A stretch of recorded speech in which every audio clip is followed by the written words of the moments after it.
નમસ્તે ફ્રેન્ડ, તમારું સ્વાગત છે મારા કિચનમાં. આજે હું તમારી સાથે શેર કરીશ જાંબુન આઈસ્ક્રીમની રેસીપી.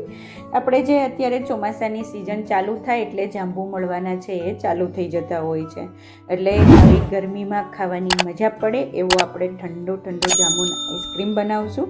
ખૂબ જ ટેસ્ટી એવો આઈસ્ક્રીમ બને છે. જાંબુનમાંથી તમે જાંબુન શોટ બનાવ્યા હશે, જાંબુન ચુસ્કી બનાવી હશે, અને ના બનાવી હોય તો મેં આની પહેલાં વિડીયો અપલોડ કરેલા છે, તો ના જોયા હોય તો ચોક્કસથી જોઈ લેજો. ખૂબ જ ટેસ્ટી એવા જાંબુન શોટ અને જાંબુન ચુસ્કી બને છે. તો ચલો આજે આપણે આઈસ્ક્રીમ બનાવી લઈએ. તો સૌથી પહેલાં 500 ગ્રામ આપણે જાંબુન લઈ લેશું. જાંબુને સરખી રીતે ધોઈ કોરા કરી લેશું. એની અંદરથી આ ઠળિયા છે એ કાઢી નાખશું અને એક પલ્પ જેવું આપણે ભેગું કરી લેશું. જાંબુના ઠળિયા કાઢી એનો જે પલ્પ બન્યો એક બોલની અંદર ટ્રાન્સફર કરી દીધો છે. આમાંથી જેટલો જરૂર પડશે એટલો આપણે આઈસ્ક્રીમ માટે પલ્પ યુઝ કરશું, બાકીનો આપણે ફ્રોઝન કરી દઈશું. અને આખા વર્ષ માટે તમે આ જાંબુના પલ્પને યુઝ કરી શકો છો.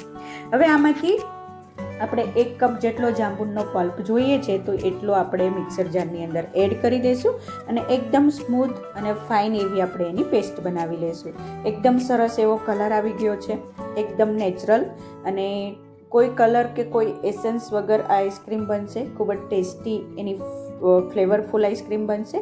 હવે એક તપેલીની અંદર 1.5 કપ જેટલું વ્હીપિંગ ક્રીમ એડ કરી દઈશું. સરખી રીતે એને વ્હીપ કરી દઈશું અને જ્યાં સુધી ઘટ ના થાય ત્યાં સુધી આપણે એને વ્હીપ કરશું.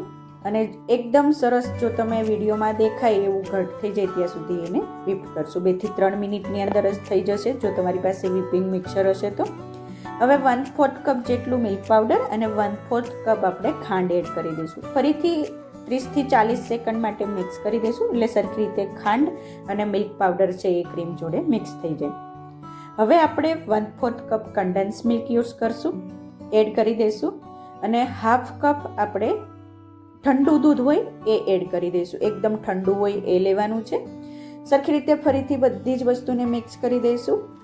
અને હવે છેલ્લે આપણે 1 કપ જાંબુનનો પલ્પ બનાવ્યો છે એ એડ કરી દઈશું અને સરખી રીતે મિક્સ કરી દઈશું. એકદમ સરસ એવો પર્પલ કલર આવી ગયો છે. આઈસ્ક્રીમ માટેનું બેટર આપણે રેડી થઈ ગયું છે.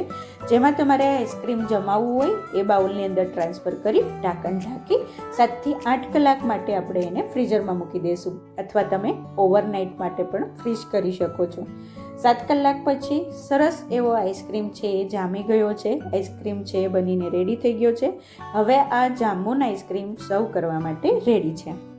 જ્યારે પણ તમારે આઈસ્ક્રીમ સર્વ કરવું હોય ત્યારે તમારે ફ્રીઝરમાંથી આઈસ્ક્રીમને 5 મિનિટ માટે બહાર કાઢી રેસ્ટ કરવા દેવાનું, અને પછી સ્કૂપ આઉટ કરશો તો આઈસ્ક્રીમ છે એ ઇઝીલી સ્કૂપ થઈ જશે.